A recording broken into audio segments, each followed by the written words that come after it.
Hello everybody, I am Professor GN Purohit and we will be in a series of lectures talking about the hormones in animal reproduction.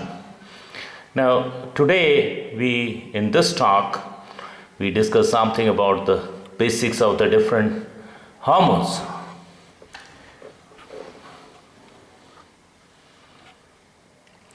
The hormones are chemical messengers and they are produced by this was a previous definition, that they are produced by endocrine glands or the ductless glands. They travel through blood to reach and affect the target cells. Now today this definition has been widened and we will discuss what more type of hormones have been classified.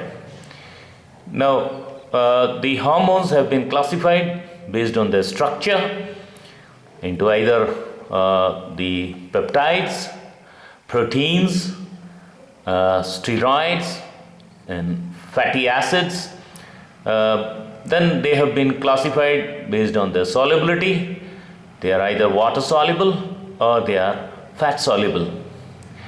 Then based on the distribution of the hormone to the sites of action, the hormones have been classified into paracrine, autocrine and endocrine.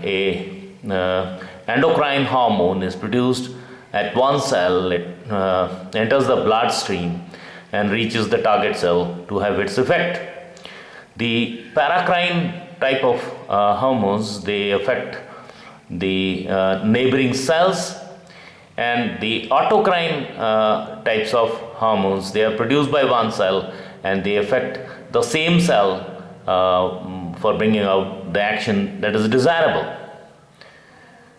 Then the secretion of the hormones is dependent on many neural, endocrinological and biological cues, and then the environment and the photoperiod also affect the hormone secretion, especially in the species which are seasonally breeding. The hormone secretion in most domestic farm animals is of two types: the pulsatile, which maintains the basal levels of the hormone, and then the surge-like release of the hormone. The rate of production of the hormone is dependent on the positive and the negative feedbacks by molecules. Say for example, the estrogen is the positive feedback for the release of luteinizing hormone, and it is a negative feedback for the release of follicle stimulating hormone.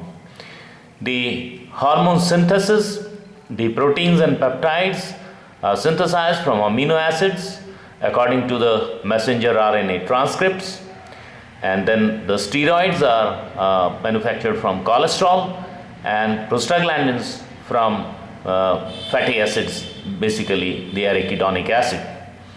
Here you can see the biosynthesis of the prostaglandins. In the cell membrane, the phospholipid is affected by the phospholipase A2. This causes the release of arachidonic acid, and this produces lipooxygenases, and under the influence of cyclooxygenase COX1 and COX2, it produces the PGH2, and this PGH2 then results into formation of various types of prostaglandins, the PGD2E2, the PGF2 alpha, which is more related with reproduction, then PGI2 and TXA2. The production of steroids is basically from cholesterol. In a large number of the enzymes are released, which then convert the cholesterol into pregnenolone, 17-alpha hydroxypregnenolone,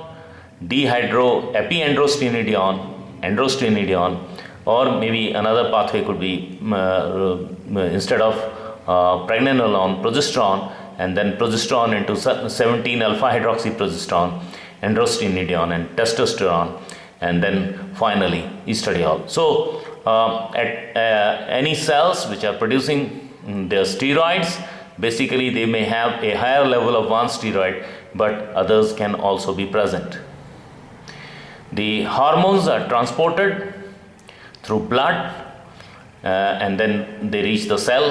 The steroids, thyroid hormones, and androgens and estrogens are bound to the globulins, and then progesterone, cortisol, and corticosteroids are bound to transcortin, and corticoids are bound to the corticotropin binding globulins.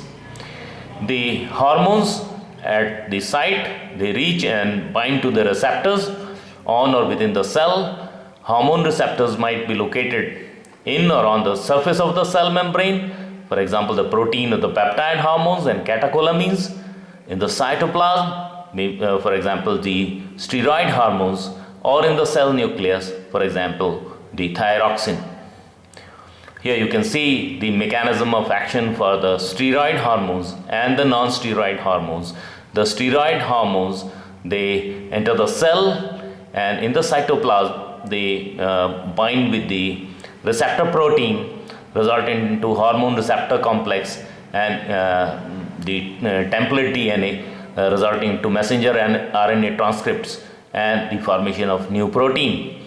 The non-steroid hormones, they are the first messengers. They just bind to the receptor protein, and then under the influence of enzymes, the second messenger, CAMP, acts on this molecule, and it results into effect on the cellular functions such as glycogen breakdown or maybe many others.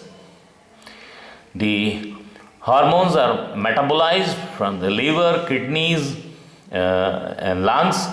The peptides and proteins, they are metabolized in the liver and kidneys, broken to amino acids.